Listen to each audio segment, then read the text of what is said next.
Okay class, so today we are going to do covalent bonds, and like we have discussed already, and I have written over there, bond that is formed by sharing of electrons between the non-metals is known as a covalent bond, right? And for the first example I have taken formation of hydrogen molecule, that is two hydrogen atoms, 1 and 2, they both combine to give you the H2, one molecule of hydrogen. Now here I have shown you one hydrogen with one electron, there is one electron in its outermost orbit, the other hydrogen atom with one electron that is in its outermost orbit. This is known as the electron dot structure of the hydrogen.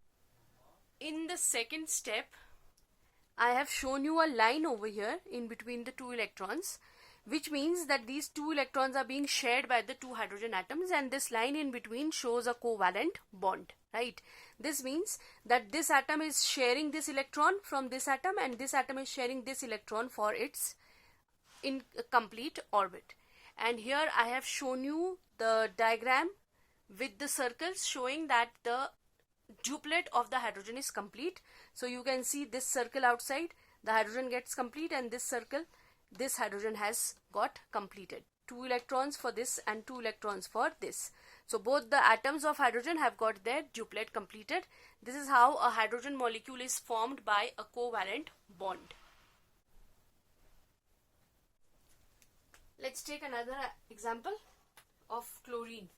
Right now we are going to take the example of Cl2, formation of Cl2.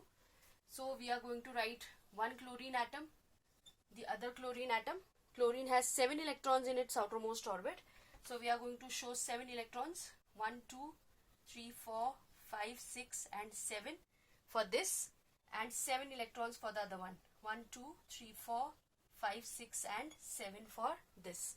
This is the electron dot structure of the chlorine atoms. Now we are going to show this needs 1 electron to complete its octet. This also needs 1 electron to complete its octet.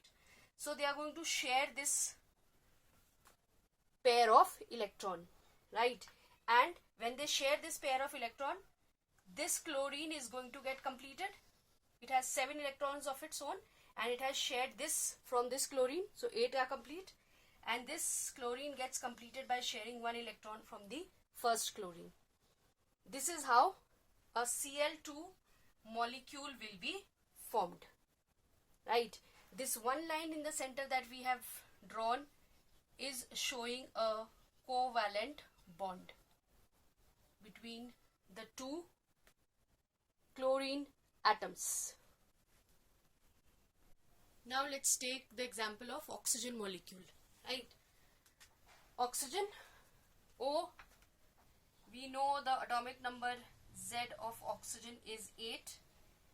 So its electronic configuration becomes 2, 6, which means it has 6 electrons in its outermost orbit. Now we are going to make the electron dot structure of oxygen atoms. So we say oxygen symbol, 6 electrons in the outermost orbit. So we say 1, 2, 3, 4, 5 and 6 electrons for the first atom. Similarly for the second one, we'll say 1, 2, 3, 4, 5, 6 for the second one.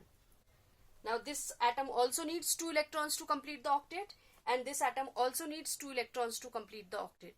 So this is going to share 2 electrons from this one, and this is going to share 2 electrons from this one.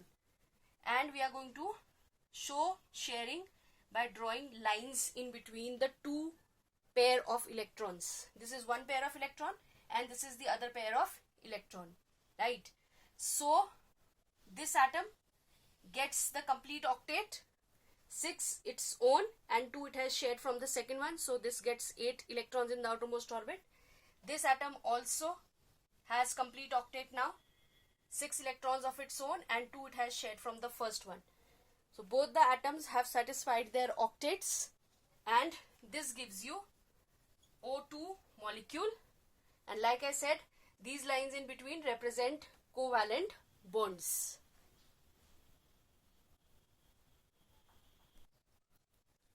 Taking the other example, let's move on to nitrogen.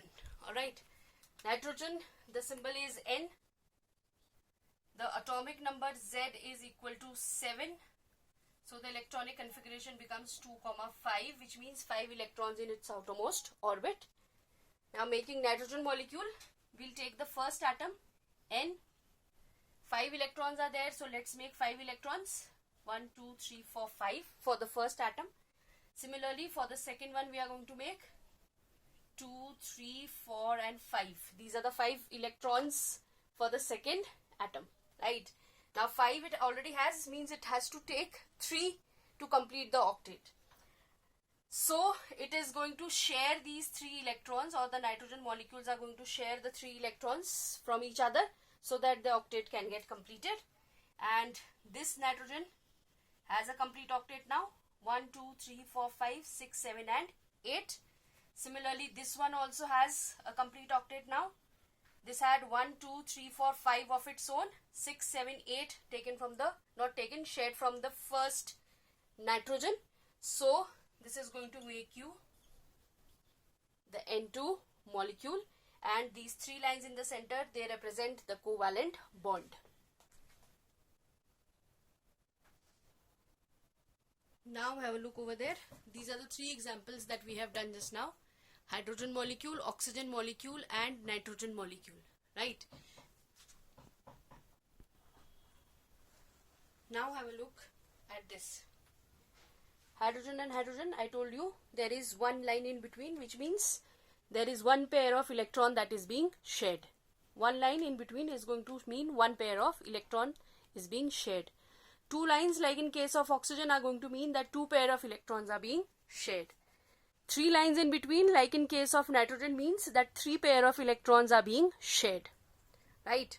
Which in turn means between hydrogen a single covalent bond is formed. 1 line only, 1 pair of electrons, so a single covalent bond. Between 2 oxygen, a double covalent bond is being formed. This is a double covalent bond. And between nitrogen, a triple covalent bond is being formed because 3 pair of electrons are being shared. So covalent bonds can be single, double or triple depending upon how many pair of electrons are being shared. Whether 1, 2 or 3, they are going to be classified into single, double or triple covalent bonds respectively.